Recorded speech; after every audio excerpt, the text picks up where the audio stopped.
السلام عليكم ورحمة الله تعالى وبركاته.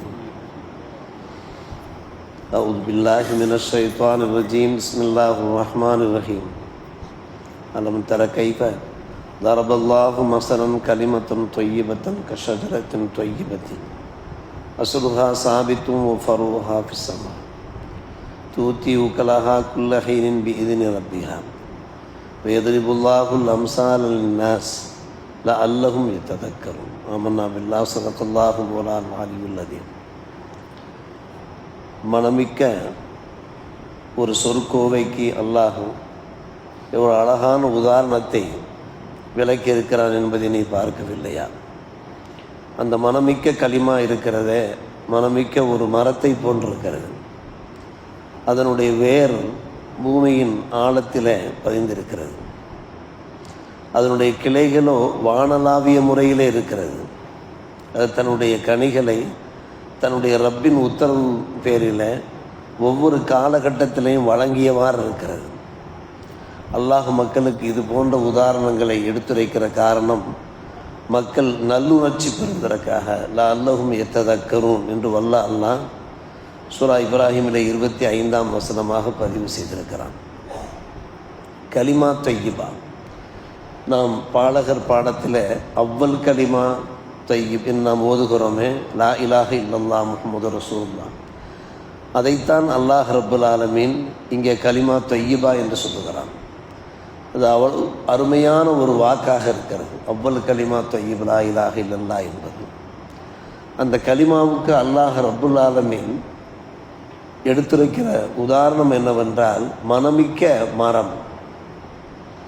மனமிக்க மரம் என்றால் அதனுடைய வேர்கள் இருக்கின்றனவே பூமியின் ஆழம் வரை சென்றிருக்கிறது. கிளைகள் இருக்கிறதோ வானளாவிய முறையில் இருக்கிறது. இது எந்த மரம் என்பதை நாம் அறிந்து வைத்திருக்கிறோம். இதில் அலி ரலியல்லாஹு அவர்கள் கூறுகிறார்கள், இது தென்னை மரம் என்று கூறுகிறார்கள். மிக உயரமாக இருக்கிறது. ஆனால் அதற்கு இப்னு அப்பாஸ், இப்னு மசூத், முஜாஹித் போன்ற மேதைகள் எல்லாம் ரலியல்லாஹு அன்ஹும் அவர்கள் கூறுகிறது, இந்த மரம் பேரித்த மரம் என்று சொல்கிறார். அரபு நாட்டிலே பேரித்த மரம் அதிகமாக உற்பத்தியாகக்கூடியது, வளரக்கூடியது. நம்ம அனைவருமே அறிந்து வைத்திருக்கிறோம். அந்த பேரித்த மரத்தை பற்றி அல்லாஹ் இங்கே பாராட்டுகிறான். அந்த மரத்தை எதற்கு உதாரணம் காட்டுகிறான் என்றால் கலிமா தொய்யிபாவுக்கு. நாம் சொல்லுகின்ற இந்த கலிமா இருக்கிறதே, தொய்யிபா இருக்கிறதே, லா இலாஹ இல்லல்லாஹ், நம்முடைய இதயத்தின் ஆழம் வரை அது சென்றிருக்க வேண்டும். இதயத்தின் ஆழத்திலிருந்து அந்த வார்த்தை நம்முடைய நாவின் மூலமாக வெளிப்பட வேண்டும். நம்முடைய செயலில் அது காண்பிக்கப்பட வேண்டும். அது அந்த மரத்திற்கு ஒப்பானது என்றால் சற்று யோசித்து பார்க்கிறோம். மனமிக்க மரம் அந்த பேரித்த மரம். நாம் பலமுறை உலமாக்கிடத்தில் கேள்விப்பட்டிருக்கிறோம். பெருமானார் ரசூலே கரீம் ஸல்லல்லாஹு அலைஹி வஸல்லம் அவர்கள் ஒரு முறை சத்திய சஹாபியிடத்தில் ஒரு புதிர் போட்டார்கள். என்ன புதிர்? நம்முடைய நாட்டிலே ஒரு மரம் இருக்கிறது. அந்த மரத்தினுடைய எந்த ஒரு பொருளும் வேஸ்ட் ஆகாது, எல்லாமே பயனுள்ள ஒரு மரமாக இருக்கிறது. எந்த மரம் சொல்லுங்கள் பார்ப்போம் என்று புதிர் போட்டார். சபையிலே அபூபக்கர், உமர் ரலியல்லாஹு அன்ஹு போன்ற பெரும் சஹாபாக்கள் எல்லாம் சூழ்ந்திருந்தார்கள், அமர்ந்திருந்தார்கள். இப்னு உமர் ரலியல்லாஹு அன்ஹு, உமருடைய மகன், புதல்வர், இளம் சிறுவராக இருந்தவர், அவரும் இருந்தார். சத்திய சஹாபிகள் ஒவ்வொரு மரமாக யோசிக்கிறார்கள். அவர்களுக்கு எந்த மரத்தை பெருமானாரிடத்தில் எடுத்து சொல்வது என்று அவர்கள் யோசித்தவாறே இருக்கிறார்கள். இப்னு உமர் ரலியல்லாஹு அன்ஹு அவர்கள் சிறுவராக இருக்கிறார்கள். அவருக்கு நன்கு தெரிகிறது பெருமானார் ரசூலே கரீம் ஸல்லல்லாஹு அலைஹி வஸல்லம் புதிர் போட்ட அந்த மரம் இருக்கிறது, அது பேரித்த மரம் தான் என்று நன்கு தெரிகிறது. பெரும் சஹாபிகள் அமர்ந்திருக்கக்கூடிய அந்த சபையில் அதிக பிரசங்கித்தனமாக நாம் பதில் சொன்னால் சஹாபிகளுக்கு கண்ணிய குறைவாக ஆகிவிடுமே என்று அமைதி காத்தார்கள் இப்னு உமர் தான். கடைசியாக சஹாபிகள் பெருமானார் ரசூலே கரீம் ஸல்லல்லாஹு அலைஹி வஸல்லம் இடத்திலே கேட்டார்கள், யா ரசூலல்லாஹ், அந்த புதிரை தாங்களே அவிழ்த்து விடுங்கள் என்று கேட்டார்கள். நான் பேரித்த மரம் என்று சொன்னார். பேரித்த மரம் இருக்கிறதே, அதைத்தான் அல்லாஹ் ரப்பல் ஆலமீன் மனமிக்க மரம் என்று கூறுகிறான். நாம் தெரிந்து வைத்திருக்கிறோம். இப்னு உமர் ரலியல்லாஹு அன்ஹு அவர்கள் வீட்டிற்கு வந்ததற்கு பின்னாலே தம்முடைய அன்பு தந்தை உமரிடத்தில் கூறுகிறார், அந்த கேள்விக்கு என்ன பதில், அந்த புதிருக்கு என்ன தீர்வு என்பது எனக்கு தெரிந்தது. ஆனால் பெரும் சஹாபிகள் தாங்கள் போன்றெல்லாம் அமர்ந்திருந்த அந்த சபையிலே நான் முந்திக் கொண்டு பேச எனக்கு சற்று லஜ்ஜையாக வெட்கமாக இருந்தது என்று சொன்னபோது, அந்த நேரத்தில் நீ பதில் சொல்லியிருந்தால் எனக்கு இந்த உலகத்தில் உள்ள அத்தனையும் விட சந்தோஷமாக இருந்திருக்குமே என்று அவர்கள் பூரித்து போய் தந்தை சொன்னார்கள் என்கிற செய்தி புகாரி ஷெரீஃபிலே இடம் பெற்றிருக்கிறது. அப்படியானால் அந்த மனமிக்க மரம் இருக்கிறதே, அந்த மரம் முழுக்க முழுக்க பயன் தரக்கூடிய மரம், நாம் எல்லோரும் அறிந்து வைத்திருக்கிறோம். அதனுடைய அந்த கனிகள் பழங்கள் இருக்கின்றனவே, அந்த பழங்கள் எல்லா காலத்திலையும் சாப்பிடலாம். இரவு பகல் என்று சாப்பிடலாம். இரவு பகல் சில பழங்களை இரவிலே சாப்பிடக்கூடாது என்று டாக்டர்கள் தடை செய்வார்கள். சில குறிப்பிட்ட நேரங்களில் மட்டும்தான் சில கனிகளை நாம் புசிக்க முடியும் என்றெல்லாம் சொல்லுவார்கள். ஆனால் இந்த பழம், பேரித்தம் பழத்தை பொறுத்தவரை எந்த நேரமும் சாப்பிடலாம். இரவு பகல், உணவுக்கு முன் உணவுக்கு பின், அது அத்தனை பேருக்கும் எல்லா காலத்திலையும் மனிதர்களுக்கு தெம்பையும் தைரியத்தையும் நல்ல உடல் பலத்தையும் ஊட்டக்கூடியதாக இருக்கிறது. அதனுடைய பழங்கள் காயாக இருக்கட்டும், செங்காயாக இருக்கட்டும், எல்லாமே பயன் தரக்கூடிய ஒன்றாக இருக்கும். குறிப்பாக அந்த பழத்தை நாம் பாதுகாக்க வேண்டிய அவசியம் இல்லை. குளிர் சாதன பெட்டியிலே அதை வைத்து நாம் அதை பாதுகாக்க வேண்டிய அவசியம் இல்லை. அது நல்ல கனிந்த பழமாக இருந்தால் எவ்வளவு காலம் ஆனாலும் அதை முறையாக நாம் பாதுகாத்தோம் என்றால் கெட்டு போகாமல் இருக்கும். ஒரு பக்கம் அதனுடைய பழங்களுடைய மகிமை இப்படி இருக்குது. இளம் சிறுவர்கள், பெரியவர்கள், ஆண்கள், பெண்கள், இளைஞர்கள் எல்லோருமே சாப்பிடலாம். அந்த பேரித்த மரத்திற்கு அப்படிப்பட்ட, அதனால்தான் பெருமானார் ரசூலே கரீம் ஸல்லல்லாஹு அலைஹி வஸல்லம் அவர்கள் அதை விரும்பி சாப்பிட்டார். ஒருமுறை பேரித்தம் மரத்தினுடைய இந்த குருத்து என்று சொல்வார்கள், அதை கொண்டு வந்து ஒரு சஹாபி பெருமானார் ரசூலே கரீம் ஸல்லல்லாஹு அலைஹி வஸல்லம் வழங்கிய போது பெருமானார் சொன்னார்கள், இந்த மரத்தின் குருத்தை பற்றித்தான் அல்லாஹ் ஷஜரத்துன் தையிபா என்று சொல்லியிருக்கிறான் என்று சொன்னார்கள். ஷஜரத்துன் தையிபா என்றால் அது எந்த மரம் என்பது அன்றைக்கு பெருமானார் தெளிவான முறையில் எடுத்து சொன்னார்கள். சரி, அது போகட்டும். அந்த மரத்தினுடைய அந்த முழுமையை நாம் எடுத்து பார்த்தோம் என்றால் அதனுடைய இலைகள் இருக்கின்றனவே, அந்த இலைகளை வைத்துத்தான் பாய்கள் தயார் செய்கிறார்கள். அதனுடைய பாலைகளை வைத்து பாய்கள் தயார், கூடை கூட தயார் செய்வார்கள். அதனுடைய வேர்கள் இருக்கின்றன, வேர்கள் கூட வேஸ்டாக சுள்ளிகளாக பயன்படும், எரிப்பதற்கு சுள்ளிகளாக பயன்படும். அதனுடைய மரம் இருக்கிறதே, அந்த மரம் கூரைகளுக்கு அது பயன்படும் மட்டுமல்ல, படிகளுக்கும் அது பயன்படும் மட்டுமல்ல, தூண்களுக்கும் கூட மரங்கள் பயன்படும். எவ்வளவு காலமானாலும் அந்த பேரித்த மரத்தினுடைய தூண்கள் சீக்கிரமாக அது தூர்ந்து போகாது என்றெல்லாம் சொல்லுவார்கள். இதனால்தான் ஷஜரத்துன் தையிபா என்று அல்லாஹ் ரப்புல் ஆலமீன் கூறுகிறான்.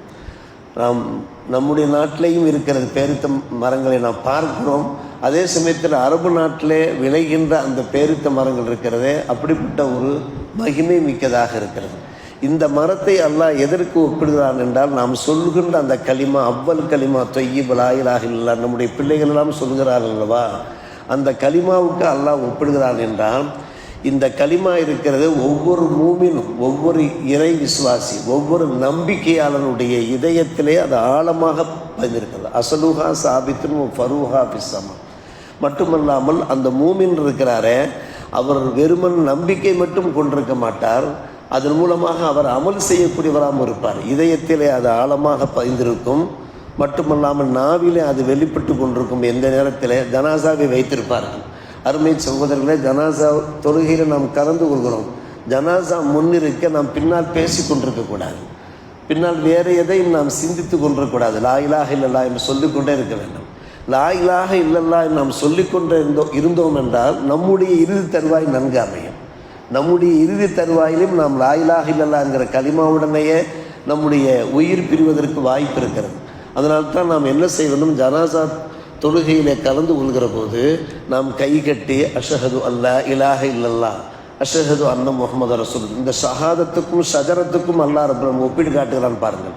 இந்த ஷஹாதத்தை தான் அல்லாஹ் ஷஜரத்தை கொண்டு ஒப்பிடுகின்றான்.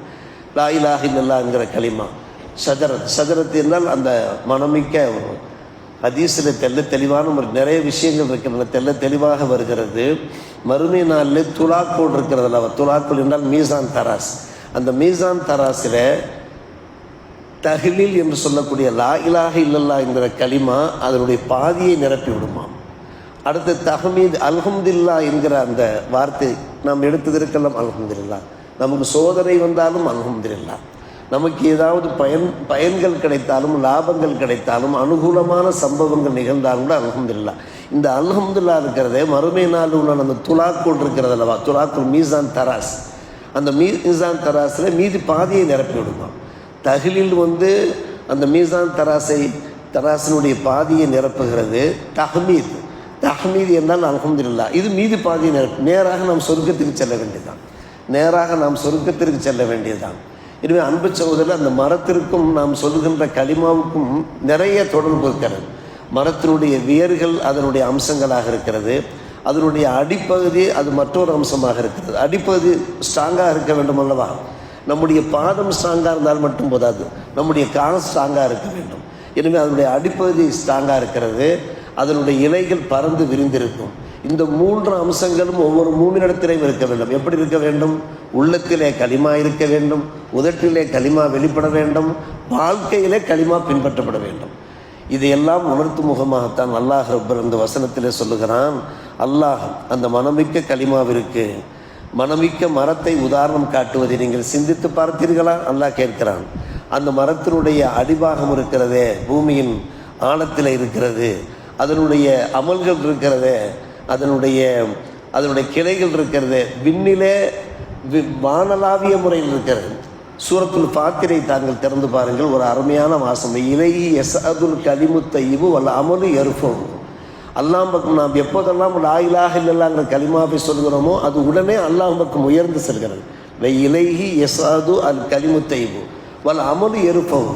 அந்த கலிமாவை உயர்த்தி கொண்டு செல்லக்கூடியது எதுவென்று கேட்டால் நாம் செய்கின்ற அமல்கள். சூரத்துல் ஃபாத்திர் எங்கே இருக்கிறது? சூரா யாசினுக்கு முன்னாடி உள்ள சூரா. அந்த சூரா யாசினுக்கு முன்னாடி உள்ள சூரத்துல் ஃபாத்திரில் இலை யஸ்அதுல் கலிமு தய்யிபு வல் அமலு யர்ஃபுஹு என்று இந்த கலிமாவை பற்றி தான் அல்லாஹு தஆலா பேசி கொண்டிருக்கிறான்.